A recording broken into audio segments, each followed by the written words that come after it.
lihat ayatnya di dalam Mazmur 103 ayat yang ke-5. Ini ayat yang sangat terkenal dan saya yakin saudara pernah membaca ayat ini dan atau mungkin juga bahkan mendengar khotbah dari ayat ini. Tapi ini yang Tuhan taruh di dalam hati saya untuk saya bagikan pada kesempatan pagi hari ini. Mazmur 103 ayat yang ke-5.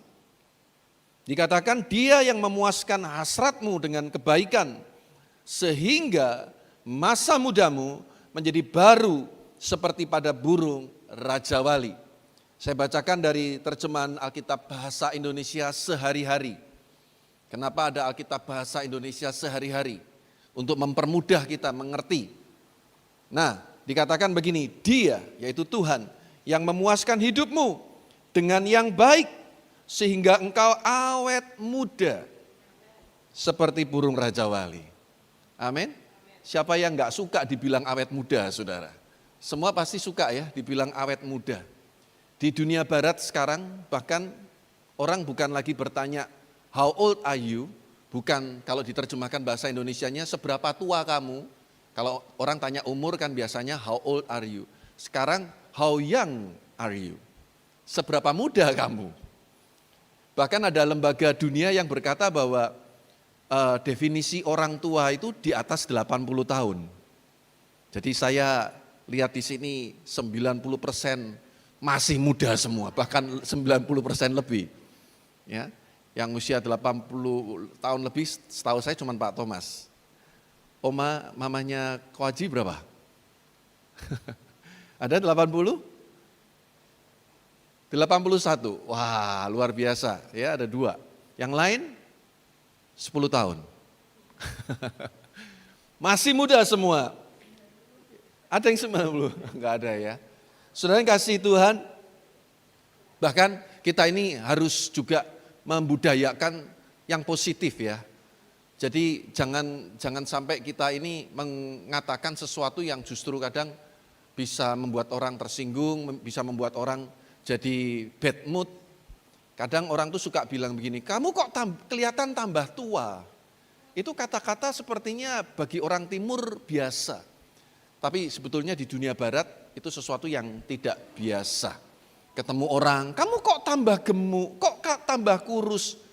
Saya tuh sering kedengeran begitu dan saya kira juga pernah saya ingatkan jemaat. Yuk kita singkirkan basa-basi yang sudah enggak laku lagi itu saudara ya. Ketemu orang selalu tanyanya begitu. Nah, jadi saya yakin semua orang lebih senang disebut awet muda.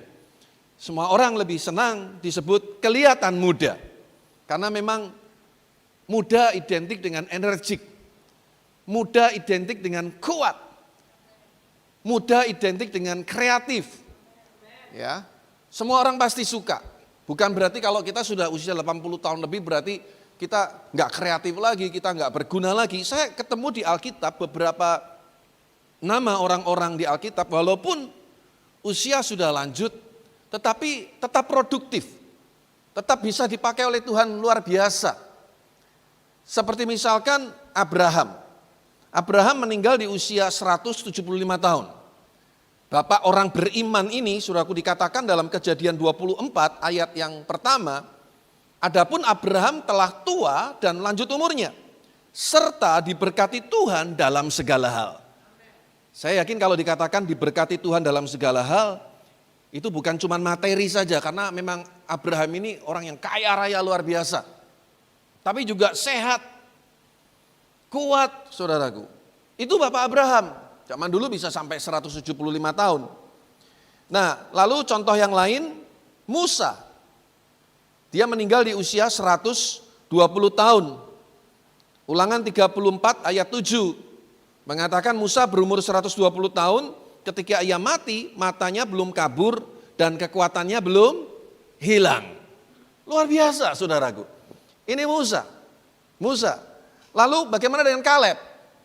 Kaleb dikatakan pada waktu dia mau mendapatkan Hebron, dia nagih janji sama Yosua karena Musa pernah berjanji bahwa Hebron milik suku Yehuda.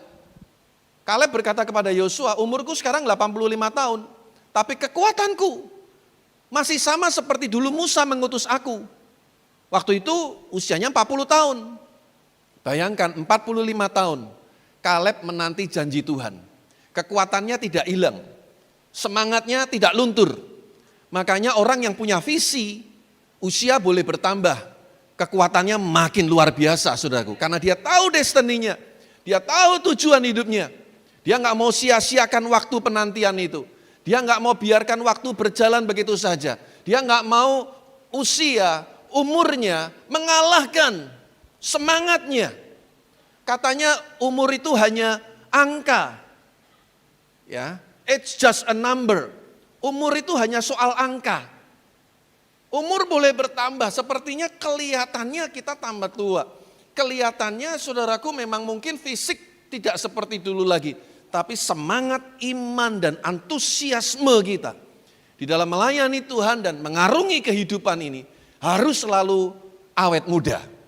Amin, saudara. Itu yang akan membuat hidup kita menjadi bergairah. Nah, apa yang kita bisa pelajari dari ayat ini, saudaraku? Mazmur 103 ayat 5 ini. Yang pertama begini, saudaraku. Hanya Tuhan yang sanggup memuaskan hasrat dan keinginan kita. Kalau Anda mau hidup Anda awet muda, sadarlah bahwa hanya Tuhan yang sanggup memuaskan hasrat dan keinginan kita. Saya bacakan dari versi The Message Bible, Mazmur 103 ayat 5 ini. He wraps you in goodness, beauty eternal. He renews your youth. You are always young in His presence. Bagus sekali saudaraku. Dikatakan Tuhan membungkus kita dalam kebaikan dan keindahan yang kekal. Dia membaharui masa muda kita. Always young, selalu muda. Di dalam hadiratnya, di dalam hadirat Tuhan. Yang pertama kita harus mengerti bahwa hanya Tuhan yang sanggup memuaskan hasrat dan keinginan kita. Saudara, dulu waktu saya kecil, saya sering putarkan video untuk anak-anak saya, kadang untuk menemani makan, tentunya video-video rohani.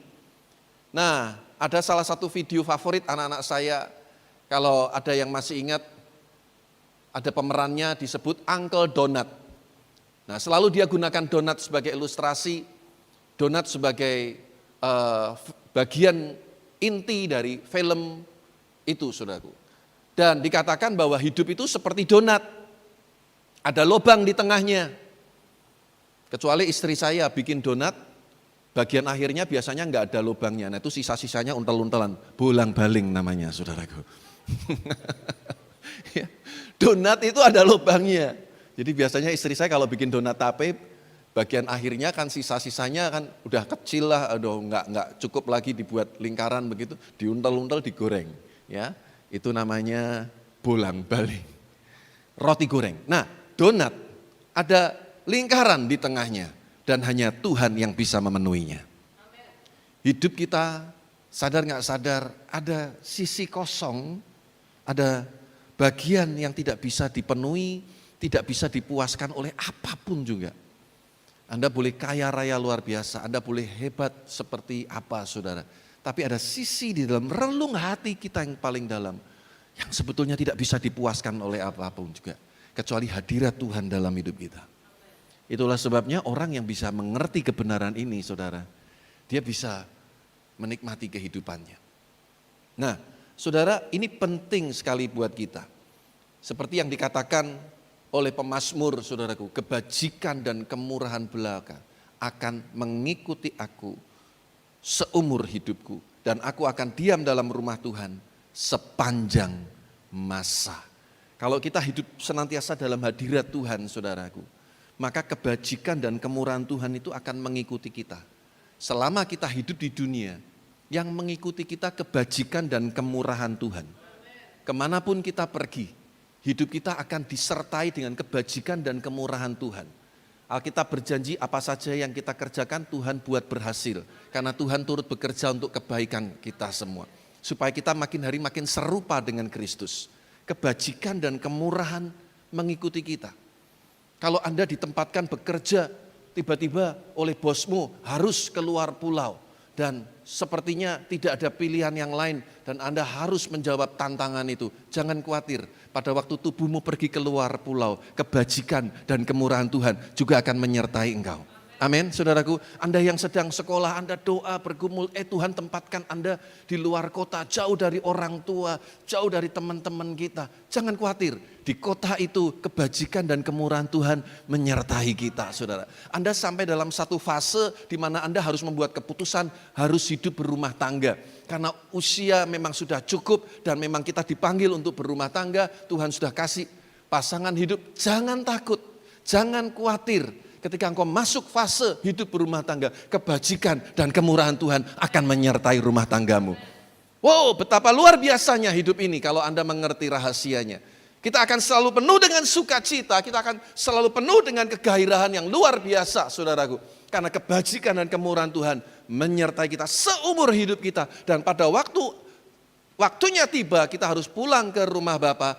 Dikatakan oleh pemazmur tadi, kita tinggal di dalam rumah Bapa sepanjang masa. Ya, itu saya kutip dari Mazmur 23 ayat yang ke-6. Mazmur yang sangat terkenal tentang Tuhan sebagai gembala yang baik yang dikatakan oleh pemazmur yang terkenal yaitu Raja Daud. Saudara, ini penting buat kita. Ya, jangan mengejar perkara-perkara yang sia-sia di dunia ini. Dan Anda pikir itu bisa memuaskan hasrat kita, keinginan kita dan semua apa yang menjadi impian kita. Hanya tinggal di dalam hadirat Tuhan. Kita lakukan apa yang menjadi bagian kita dan Tuhan akan melakukan bagiannya dalam kehidupan kita. Nah, ada banyak pesan firman Tuhan khususnya buat anak-anak muda. Di dalam 2 Timotius 2 ayat 22, 2 Timotius 2 ayat 22. 2 Timotius 2 ayat 22 dikatakan, sebab itu jauhilah nafsu orang muda, kejarlah keadilan, kesetiaan, kasih, dan damai bersama-sama dengan mereka yang berseru kepada Tuhan dengan hati yang murni. Kalau Anda rindu kebajikan dan kemurahan Tuhan yang selalu mengikuti kita, kita boleh dipenuhi dengan presence of God, hadirat Tuhan, sehingga hati ini damai, hati ini tenang, hidup kita bisa penuh dengan satu suasana yang baik, saudaraku, atmosfer yang baik. Alkitab mengajar kepada setiap kita, jauhi nafsu orang muda. Dan saya pikir saudaraku bukan cuma orang muda yang punya nafsu, orang yang bertambah usia pun juga punya nafsu. Selama kita hidup kita punya nafsu, saudaraku. Nah, Tuhan mengajarkan melalui Rasul Paulus kepada Timotius supaya kita kejar apa yang disebut keadilan, kesetiaan, kasih, dan damai. Ini penting saudaraku supaya kita boleh mengalami satu kehidupan yang penuh dengan hadirat Tuhan. Masa-masa dan waktu-waktu yang kita lalui tidak pernah akan menjadi sia-sia. Akan dipenuhi dengan hal-hal yang berguna, akan dipenuhi dengan hal-hal yang bermanfaat. Ini yang akan membuat hidup kita menjadi bergairah, selalu muda. Tapi kalau kita dikuasai oleh hawa nafsu, saudaraku, kita nggak akan pernah puas. Kita nggak akan pernah berkata cukup. Kita nggak akan pernah bisa mengerti bahwa sebetulnya banyak hal Tuhan sudah sediakan dalam hidup kita. Tapi karena kita lebih digerakkan oleh hawa nafsu, saudara, akibatnya kita tidak bisa melihat apa yang sudah Tuhan kerjakan dalam hidup kita. Apa yang sudah Tuhan sediakan dalam kehidupan kita. Nah, ini ajaran firman yang bagus buat setiap kita semua. Kalau Anda mau hidupmu awet muda, sehingga kita bisa menikmati kehidupan ini. Walaupun usia boleh bertambah, tapi kita punya mental yang sehat, cara berpikir yang sehat, hidup yang sehat. Jauhi segala hawa nafsu dunia ini yang bisa mencelakakan hidup kita sendiri. Bukan cuma hidup kita sendiri, bahkan keluarga kita sendiri juga bisa jadi korban. Sehingga saudaraku, apa yang terjadi? Semakin kita bertambah usia kita, bukannya kita jadi kesaksian yang baik, bukannya kita jadi berkat bagi banyak orang. Tapi ada kalanya justru banyak orang jadi batu sandungan. Nah, bukan awet muda seperti itu yang Tuhan harapkan. Ini penting saudaraku, supaya setiap kita mengerti. Seperti yang dikatakan juga di dalam 1 Timotius 4 ayat 12. 1 Timotius 4 ayat 12. Jangan seorang pun menganggap engkau rendah karena engkau muda. Jadilah teladan bagi orang-orang percaya. Dalam perkataanmu, dalam tingkah lakumu, dalam kasihmu, dalam kesetiaanmu, dan dalam kesucianmu. Nah, saya berdoa saudaraku supaya setiap kita mengerti bahwa Tuhan sudah menetapkan satu standar dalam kehidupan kita sebagai orang percaya. Bagaimana kita boleh senantiasa mengalami kepenuhan Kristus, mengalami satu damai sejahtera yang utuh dari Tuhan. Supaya kita forever young, supaya kita awet muda. Karena hidup itu selalu tabur tuai. Apa yang kita tabur, kita akan tuai. Hari ini kita menuai apa yang dulu kita tabur. Dan apa yang kita tabur hari ini akan kita tuai kelak. Hari ini itu adalah jawaban dari doa-doamu kemarin. Dan apa yang menjadi doamu hari ini akan kita tuai di masa yang akan datang. Apa yang Anda doakan? Apa yang Anda tabur? Apa yang Anda perbuat dalam kehidupan ini? Kalau Anda rindu, setiap kita boleh mengalami satu kehidupan yang selalu bergairah. Jadikan Tuhan sebagai sandaran kehidupan kita. Dalam pekerjaan, dalam usaha, dalam apapun yang kita lakukan. Yang kedua saudaraku, saya mau katakan begini bahwa Tuhan sudah menginvestasikan firman-Nya di dalam mulut kita. Nah, saya ingin membaca dari versi King James Version. Dikatakan, saya terjemahkan ya. Dia yang memuaskan mulutmu dengan hal-hal yang baik. Masa mudamu diperbaharui seperti burung rajawali. Nah, King James menggunakan kata bahwa Tuhan memuaskan mulutmu, mulut kita dengan hal-hal yang baik. Tuhan sudah taruh satu senjata, yaitu firman-Nya di dalam mulut kita.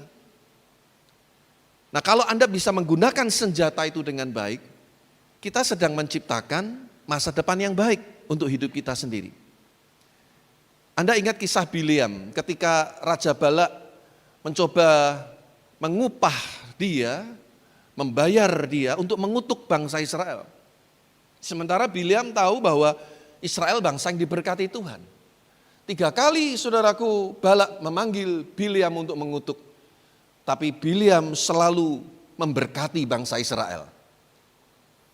Alkitab mengatakan saudaraku bahwa Tuhan yang menaruh perkataan ke dalam mulut Bileam dan berfirman melalui Bileam.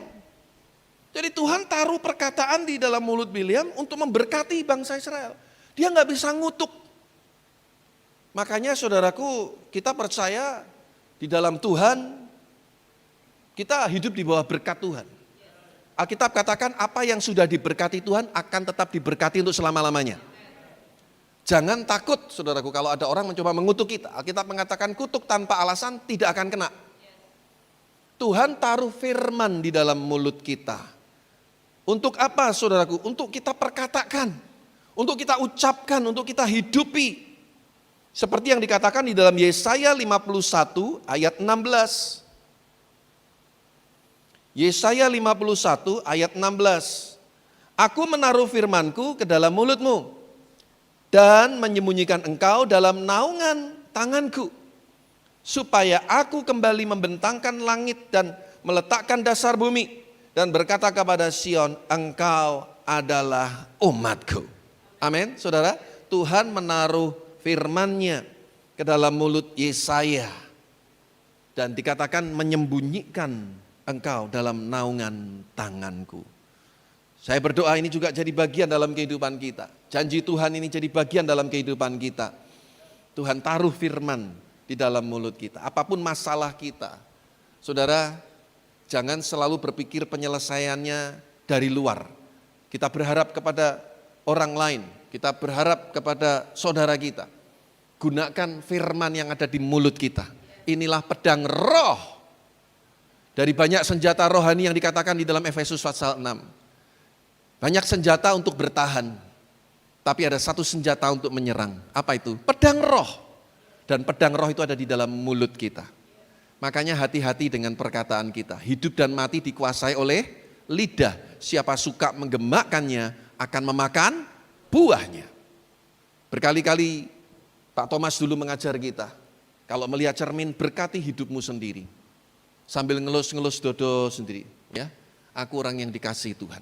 Aku orang yang punya masa depan. Ya, puji dirimu sendiri. Kasih semangat kepada dirimu sendiri. Lihat cermin. Berkati hidupmu sendiri. Ya, jangan merengut. Enggak enak sudah dilihat. Pecucu gitu ya. Smile. Lihat wajahmu. Berkati. Percayalah, engkau cantik, engkau tampan, engkau menarik. You look young. Kamu kelihatan muda, kamu awet muda. Kasih semangat dirimu sendiri. Kutip firman Tuhan. Ekonomi lagi lesu, keuangan lagi seret. Tetap ngomong yang positif. Aku ditolong Tuhan, aku dipelihara Tuhan. Mungkin ada yang dalam kelemahan tubuh. Tetap perkatakan firman. Bilur-bilurnya menyembuhkan aku. Tuhan penolongku. Aku tidak akan jatuh sampai tergeletak. Rencana Tuhan bukan kecelakaan, tapi masa depan yang penuh pengharapan dan penuh damai sejahtera. Perkatakan itu, saudaraku. Bangun iman kita dengan memperkatakan firman Tuhan. Saya ingat ada hamba Tuhan, apalagi hamba Tuhan ya, nggak boleh teledor dengan mulut. Satu kali dia pelayanan di satu kota dan dia dijemput teman lamanya. Dan pada waktu dia lihat mobil teman yang menjemput dia kaget karena mobilnya udah butut, udah tua. Nah, karena mereka berteman, nah ini kadang suka bercanda. Nah, bercanda ini mesti hati-hati, jangan sampai sembarangan. Guyon ya guyon, tapi jangan sampai kebablasan, saudara. Hamba Tuhan ini bilang apa? Wah, enak ya, mobilmu ini gawe tubrukan enak, katanya saudaraku. Dibuat tubrukan, tabrakan tuh enak. Emang bom kar apa?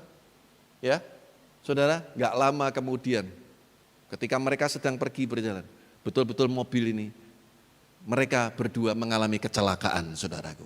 Hidup mati dikuasai lidah, siapa suka menggemakkannya, makan buahnya. Dan hamba Tuhan itu cerita, saudaraku, gak ada yang luka. Yang luka ya dia sendiri. Lukanya bagian mana? Mulutnya, saudaraku. Ibu-ibu, kalau jengkel sama suami, jengkel ya jengkel. Jangan sampai kita nyumpahin suami sendiri. Suamimu susah, kamu pasti ikut susah. Bapak-bapak sama saja. Jangan nyumpahin anak-anak, ngutukin anak-anak. Gak sadar, saudaraku. Karena emosi. Kita ngata-ngatain istri kita sendiri, anak-anak kita sendiri. Dan kata-kata yang sudah terlepas itu seperti anak panah yang sudah kita lepas. Mungkin satu kali kita menyesal, aduh aku kenapa ngomong begitu. Tapi seperti anak panah yang sudah lepas, nancep di pohon. Anda minta ampun, Anda cabut itu anak panah. Itu pohon sudah luka. Betul? Butuh waktu untuk dipulihkan lagi. Jadi saudara, ini Tuhan taruh firman di mulut kita. Jangan sembarangan dengan perkataan kita. Nabi Yeskiel pernah diperintahkan Tuhan untuk makan gulungan kitab. Dan dikatakan rasanya manis, seperti madu. Dan itu seperti dikatakan juga di dalam kitab Wahyu. Wahyu 10 ayat 9 dan juga Wahyu 10 ayat 10. Manis di mulut, tapi di perut pahit. Nah seringkali firman seperti itu. Enak ya diucapkan, enak didengar. Tapi untuk melakukannya itu enggak gampang, saudaraku. Kadang pahit. Manis di mulut, pahit di perut. Artinya saudaraku, enak didengar, enak dimakan, enak dikunyah. Pada waktu kita menikmati enak. Tapi pada waktu kita menjalaninya, itu enggak segampang yang kita katakan, saudaraku. Nah seperti kita, saudaraku, makan terus diolah oleh perut menjadi energi dalam tubuh kita. Itulah firman. Makan aja firman. Walaupun terasa pahit di perut kita, kadang di pikiran kita enggak enak. Tapi itu menyembuhkan. Itu memberi kita kekuatan. Itu memberikan kita harapan. Firman itulah yang menimbulkan iman dalam kehidupan kita. Sehingga kita bisa selalu look young. Kita bisa awet muda. Amin, saudaraku. Energi kita enggak terkuras. Ngurusin hal-hal yang enggak perlu. Menyelesaikan konflik-konflik yang enggak perlu. Sehingga waktu-waktu kita yang kita jalani akan menjadi sangat berarti. Jadi jangan teledor dengan perkataan kita. Seperti yang dialami, saudaraku, oleh bangsa Israel ketika ada di padang gurun. Mazmur 106 ayat 32 dan 33. Mazmur 106 ayat 32 dan 33. Mereka menggusarkan dia dekat air Meriba, sehingga Musa kena celaka karena mereka, sebab mereka memahitkan hatinya, sehingga ia teledor dengan kata-katanya. Jadi hati-hati saudaraku, jangan sampai teledor.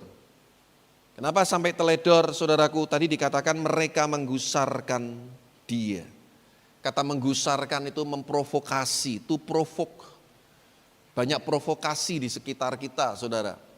Masalah kesulitan yang sedang terjadi, pencobaan yang terjadi, bisa memprovokasi kita. Sehingga terjadi pertengkaran. Kata Meriba di sini, itu artinya pertengkaran, strife, pertengkaran. Jadi pada waktu mereka enggak dapat air, mereka ribut. Dan akhirnya waktu itu Tuhan berkata kepada Musa, katakan kepada gunung batu ini maka akan keluar air. Tapi karena Musa udah jengkel dipukul saudaraku. Memang keluar air. Tapi itu menyakitkan hati Tuhan. Jadi jangan teledor dengan perkataan kita. Karena apa yang kita ucapkan itu doa kita. Apa yang kita ucapkan itu doa kita. Nah, yang ketiga saudaraku, apa yang kita bisa pelajari dari Mazmur 103 ayat 5 ini? Mari kita tanggalkan yang lama untuk menerima yang baru. Tadi janji Tuhan, kita akan dibaharui seperti burung Raja Wali. Nah, cerita tentang burung Raja Wali ini memang sangat-sangat inspirasional, saudaraku. Banyak cerita khotbah tentang Raja Wali. Dan ini burung yang luar biasa. Bentangan sayapnya bisa 3 meter, saudara. Dan ini burung yang memiliki life cycle panjang sekali, mungkin yang paling panjang. Dia bisa sampai umur 70 tahun. Tapi untuk mencapai umur 70 tahun itu enggak gampang, saudaraku. Biasanya pada waktu umur 40 tahun, itu bulunya udah terlalu banyak, terlalu lebat, saudaraku. Lalu paruhnya itu sudah mengkelung, karena ini paruh juga terus bertumbuh makin panjang. Cakarnya juga sama. Apa yang terjadi? Dia akan kesulitan mengejar mangsa. Dia akan kesulitan mendapatkan makanan. Dia nggak bisa berburu lagi. Nah, kalau dia mau tambah lagi umurnya bisa sampai 70, maka di usia 40 tahun itu dia harus mengasingkan diri. Dia naik ke bukit dan di situ paruhnya harus dipatahkan dulu. Dia pukul-pukulkan paruhnya di bukit, di gunung batu, di karang-karang yang di pegunungan yang tinggi. Lalu menunggu paruh itu tumbuh, lalu itu bulu-bulu yang sudah begitu lebat, saudaraku, dia mesti cabutin dulu, dia mesti biarkan itu semua rontok, saudara. Demikian juga dengan cakarnya, dia mesti patahkan dulu supaya cakar yang baru itu tumbuh. Ini yang dimaksud dengan dibaharui seperti burung Raja Wali. Nah, kalau burung Raja Wali itu mau, maka umurnya bisa sampai 70 tahun. Dia bisa cari mangsa lagi, dia bisa cari makan lagi, saudaraku. Tapi kalau dia nggak mau diperbaharui, ya pasti akan mati. Di usia 40-an dia akan mati. Karena dia nggak bisa cari makan lagi, saudaraku. Dia sudah tidak selincah dulu lagi. Jadi itu yang dimaksud dengan diperbaharui seperti burung Raja Wali. Nah, saudara yang kasih Tuhan, kalau Anda rindu hidupmu juga dibaharui seperti burung Raja Wali. Sehingga dikatakan juga seperti dikatakan di Yesaya 40 ayat 31, kita mendapatkan kekuatan yang baru seperti Raja Wali, Anda harus rela menanggalkan yang lama. Coba lihat Yesaya 40 dulu ayat 31. Tetapi orang-orang yang menanti-nantikan Tuhan mendapat apa, saudaraku? Kekuatan baru. Mereka seumpama Raja Wali yang naik terbang dengan kekuatan sayapnya. Mereka berlari dan tidak menjadi lesu. Mereka berjalan dan tidak menjadi lelah. Kenapa? Punya kekuatan yang baru. Mana ada orang berlari nggak lesu, jalan nggak lelah. Orang berlari, berjalan makin lama makin capek, makin lelah. Tapi ada loh, orang berlari, berjalan nggak lelah. Bukannya makin lelah, makin kuat. Karena dia dapat kekuatan yang baru. Itulah sebabnya kenapa orang yang lari maraton, ada kalanya ada poin-poin tertentu, ya, tempat-tempat tertentu di mana orang menyediakan air supaya mereka minum. Itu menjadi energi, memberikan kekuatan buat mereka, Saudara, untuk terus berlari lagi. Saudara, kalau kita mau mendapatkan kekuatan yang baru di dalam Tuhan, sehingga kita punya satu energi, kita punya kekuatan, kita bisa terus bersemangat, antusias menjalani hidup ini. Anda harus belajar dari Raja Wali ini. Yuk buang yang lama. Semua kepahitan, sakit hati, kekecewaan, masa lalu yang mungkin mengikat hidup kita. Tanggalkan itu, tinggalkan itu, buang semuanya itu. Seperti pujian tadi mengarahkan diri kepada apa yang di depan kita. Kita tidak mungkin mengulang masa lalu. Apa yang sudah terjadi ya sudah terjadi. Tapi kita bisa mempersiapkan hidup hari ini untuk menatap hari esok yang penuh pengharapan. Belum terlambat, saudaraku. Kita masih punya kesempatan seperti Raja Wali tadi. Kalau kita mau forever young. Tapi kalau Anda berkata, sudahlah. Lalu kita tidak mau masuk dalam hadirat Tuhan, kita tidak mau memperbaiki kehidupan ini. Finish. Raja Wali itu umur 40 tahun finish. Tapi kalau dia mau, saudaraku, dia naik ke puncak bukit yang tinggi, seperti yang saya katakan tadi, sampai kemudian paruh yang baru muncul, cakar yang baru muncul, bulu-bulu yang baru muncul, dia akan terbang lagi mengatasi badai. Saudara, mata Raja Wali itu luar biasa, lebih tajam daripada mata manusia, saudara. Dia bisa lihat dari kejauhan. Umur 70 tetap luar biasa itu Raja Wali. Saudara, saya rindu setiap kita juga, yuk buang semua yang lama, semua yang enggak berguna. Seperti yang dikatakan di dalam Efesus 4 ayat 22. Efesus 4 ayat 22. Yaitu bahwa kamu berhubung dengan kehidupan kamu yang dahulu harus menanggalkan manusia lama yang menemui kebinasaannya oleh nafsunya yang menyesatkan. Nafsu manusia lama itu menyesatkan. Tapi orang yang mau dibaharui oleh Tuhan, hidupnya boleh dipenuhi dengan satu tujuan-tujuan yang rohani. Nilai-nilai yang membangun, nilai-nilai yang menjadi standar kerajaan Allah. Hidup untuk jadi berkat, hidup untuk jadi kesaksian bagi kemuliaan nama Tuhan. Saya tutup dengan Mazmur 92 ayat 12 sampai 15. Mazmur 92 ayat 12 sampai 15. Orang benar akan bertunas seperti pohon korma, akan tumbuh subur seperti pohon aras di Libanon. Mereka yang ditanam di bait Tuhan akan bertunas di pelataran Allah kita. Pada masa tua pun mereka masih berbuah menjadi gemuk dan segar untuk memberitakan bahwa Tuhan itu benar, bahwa Ia gunung batuku dan tidak ada kecurangan padanya. Amin, saudara. Saya yakin semua kita rindu, walaupun usia boleh bertambah, saudaraku, tapi kita boleh menikmati kebaikan-kebaikan Tuhan. Seperti Abraham, diberkati Tuhan dalam segala hal. Seperti Musa, kalau memang waktunya pulang ke rumah Bapa di surga, kita tetap sehat, kita kuat.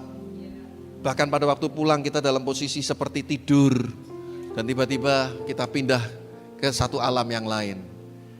Dan kita nggak perlu takut dengan semuanya itu, karena bagi orang percaya kematian itu hanya perpindahan dari alam yang fana masuk di dalam kekekalan yang abadi bersama dengan Bapa di surga.